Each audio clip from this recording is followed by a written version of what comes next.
وہ نابالغ بچہ ہے جس کا باپ بچپن میں فوت ہو جائے, کیونکہ باپ سے بڑی نعمت اللہ نے کوئی پیدا نہیں کی ہے. ماں مر جائے تو بھی نقصان ہے, اتنا نہیں ہے جتنا باپ کے مرنے سے ہوتا ہے. ماں سے محبت یقیناً زیادہ ملتی ہے, مگر جو سہارا ملتا ہے نا بچے کو, تربیت, سہارا, اس کی ایجوکیشن اور یہ ہر چیز, اس کی حفاظت, باپ کو پتا ہے کہ بچے پر کہاں کہاں سے نظریاتی حملہ ہو سکتا ہے, کہاں کہاں سے خراب ہو سکتا ہے یہ, اور خاص طور پر اگر وہ بیٹی ہے تو کہاں سے اس کی عزت کو خطرہ ہو سکتا ہے, اس کو کوئی بیوقوف بنا سکتا ہے. تو یہ محافظ اللہ نے کس کو بنایا؟ باپ. اس لیے کہتے ہیں نیچرل گارجن جو ہے نا وہ باپ ہے. تبھی اسلام میں بیوی بیوی میں علیحدگی ہو جائے تو عورت بچپن میں تو باپ بچوں کو پال سکتی ہے, جب بچپنا ختم ہو تو شرن پھر وہ باپ کے پاس آتے ہیں. آج کل ہماری عدالتوں میں اس پر بھی عمل نہیں ہوتا. فقہا نے یہاں تک لکھا ہے کہ لڑکا جب 7 سال کا ہو جائے تو باپ کو لازمی دیا جائے گا, اگر وہ لینے کے لیے تیار نہ ہو تو بھی دیا جائے گا, اس کو رکھنا پڑے گا اس کو, کیونکہ بچے کا فائدہ باپ کے پاس رہنے میں زیادہ ہے, ماں کے پاس رہنے میں زیادہ نہیں ہے. ماں سے ملتا رہے گا وہ یقیناً, لیکن رہے گا کس کے پاس؟ اور عجیب بات ہے, جب تک گورے فطرت پہ تھے, برطانیہ کا جو لا تھا جو پاکستان میں چلتا رہا ایک طویل عرصے, اس میں بھی یہ لکھا ہوا تھا کہ میاں بیوی میں جب علیحدگی ہو جائے گی تو نیچرل گارجن بچوں کا باپ رہے گا. سمجھ میں آ رہی ہے بات؟ اور اسلام میں بھی ایسا ہی ہے, وَعَلَى الْمَوْلُودِ لَهُ رِزْقُهُنَّ, اللہ فرماتے ہیں کہ جس کے لیے بچہ جنا گیا ہے اس پر لازم ہے کہ اس عورت کا خرچہ بھی اٹھائے, بچے کا بھی. تو اللہ کے الفاظ کیا ہے؟ جس کے لیے بچہ جنا گیا, یعنی باپ کو اللہ نے تعبیر کیسے کی, اس کے لیے جنا گیا ہے. تو آج کل بہت مسئلہ خراب ہوتا ہے, لوگ ماؤں پہ ترس کھا کے کہتے ہیں نہیں بچہ ماں کے پاس رہے گا, بچپن میں رہے گا, کیونکہ بچپن میں اس کو تربیت کی اور حفاظت کی اتنی ضرورت نہیں ہے, اس کو ماں کی ممتا کی ضرورت زیادہ ہے. تو علماء نے بیان کیا 7 سال کا لڑکا 7 سال تک ماں کے پاس, اور لڑکی 9 سال تک. 9 سال کے بعد لڑکی کس کے پاس آئے گی؟ باپ کے پاس. اور لڑکا 7 سال کے بعد کس کے پاس آئے گا؟ باپ کے پاس. جنرل مشرف سے پہلے ہماری عدالتوں میں بھی یہی لا تھا. سمجھ رہے؟ عدالت میں جو قانون تھا وہی تھا. ہاں, جب باپ کے پاس آئے گا تو ماں سے ملتا رہے گا, ہفتے میں 1 دن ماں کے پاس رات بھی گزارے گا. سمجھ رہے؟ ملنے سے کوئی نہیں روک سکتا, لیکن مستقل بنیادوں پہ رہے گا کس کے پاس؟ کیونکہ بچے کا فائدہ اس میں باپ کو حق نہیں دیا جا رہا, بچے کو دیا جا رہا ہے حق, کہ اب بچے کا فائدہ جب بڑا ہو رہا ہے تو باپ کے پاس رہنے میں زیادہ ہے. وہ تربیت کرے گا, اخلاق سکھائے گا, اس کو اس کی حفاظت کرے گا, اس کو بزنس سکھائے گا, ایجوکیشن میں دیکھے گا کہ اس کو کس قسم کی ایجوکیشن دینی چاہیے. لیکن ہمارے ہاں عدالتوں میں سارے قانون کیا ہو گئے؟ تل پٹ ہو گئے. مکمل عورت کو فیور کیا جاتا ہے. میں مانتا ہوں کہ بہت سے مرد ظالم ہوتے ہیں, عورت پہ ظلم کرتے ہیں, لیکن بہت سے ظالم نہیں بھی ہوتے. عدالت یہ دیکھتی نہیں ہے کہ مرد ظالم ہے یا عادل ہے, کیا ہے.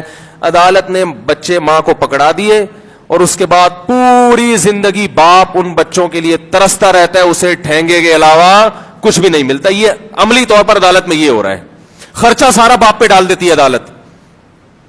حتیٰ کہ عدالت میں جو ملاقات ہوتی ہے نا, اس میں بچوں کو لانے لے جانے کا خرچہ بھی باپ کے ذمے, خرچہ مکمل باپ کے ذمے, ان کی اسکولنگ بھی, یونیورسٹی کا خرچہ باپ کے ذمے, لیکن کس اسکول میں پڑھیں گے یہ فیصلہ ماں کرے گی. عجیب بات ہے یا نہیں ہے؟ کولو کا بیل اس کو بنا دیا, اور بچوں کے فیوچر میں ٹانگ اڑانے کی اجازت باپ کو بالکل بھی نہیں ہے. یہ ہے ہمارے اسمبلی میں بیٹھے ہوئے لوگ جو قانون سازی کرتے ہیں. سمجھ رہے ہیں کہ نہیں؟ اس سے بغاوتیں پھیل رہی ہیں. پھر اب بہت سے لوگ میں نے دیکھے کہہ رہے عدالت نہیں جائیں گے, ہم نچائیں گے. اب بچے اگر باپ کے پاس ہیں تو باپ کہتا ہے اب میں نچاؤں گا, کیونکہ مجھے پتا ہے عدالت میں گیا بچے میرے ہاتھ سے گئے, لہذا وہ بچوں کو لے کے کوئی پنجاب بھاگ رہا ہے, بیوی پھر پنجاب کی عدالت میں کیس کرے گی تو کراچی بھاگ کے آ جائے گا. تو آپ خود ایسے قانون بناتے ہو جس سے لوگوں کو ظلم پر مجبور کرتے ہو. اس کو پتا ہے کچھ بھی نہیں ملے گا مجھے ثواب کے علاوہ صبر کے. اور پھر بچہ جب ماں کے پاس رہتا ہے علیحدگی کے بعد, تو اکثر مائیں بچوں کو باپ کے خلاف ورغلا دیتی ہیں. ایسا اس کا ذہن بناتی ہے کہ بچے بڑے ہو کر بھی باپ کے پاس جانے کے لیے تیار نہیں ہوتے. میں نے خود وکیلوں سے یہ بات سنی ہے کہ بچہ اگر باپ کے پاس رہے تو اکثر وہ ماں کے خلاف نہیں ورغلاتا, وہ اپنے اختلافات بچوں کے سامنے ذکر نہیں کرتا. باپ کو اللہ نے ظرف دیا ہے. انتہائی معذرت کے ساتھ جو خواتین بیان سن رہی ہیں, اکثر, سب نہیں, اکثر خواتین جب بچہ ان کے پاس رہتا ہے تو بچے کو باپ کے خلاف ذہن بنا دیتی ہیں اس کا. عدالتوں میں آپ وکیلوں سے پوچھیں, وکیل کہتے ہیں صبح شام یہ ہو رہا ہے. وہ صاف لفظوں میں بچے کہہ رہے ہوتے ہیں ہمارا باپ برا آدمی ہے. یہ کس نے سکھایا ان کو؟ یہ ماں سکھاتی ہے. تو اللہ کے قانون کو فالو کرو میرے بھائی. مانتا ہوں مرد ظالم ہوتے ہیں بہت سے, لیکن ظلم کی ایک سزا بھی تو رکھی ہے نا. بچے چھیننا کون سی سزا ہے بھائی ظلم کی؟ اگر کسی مرد نے ظلم کیا ہے تو علیحدگی ہو گئی نا, ختم بات.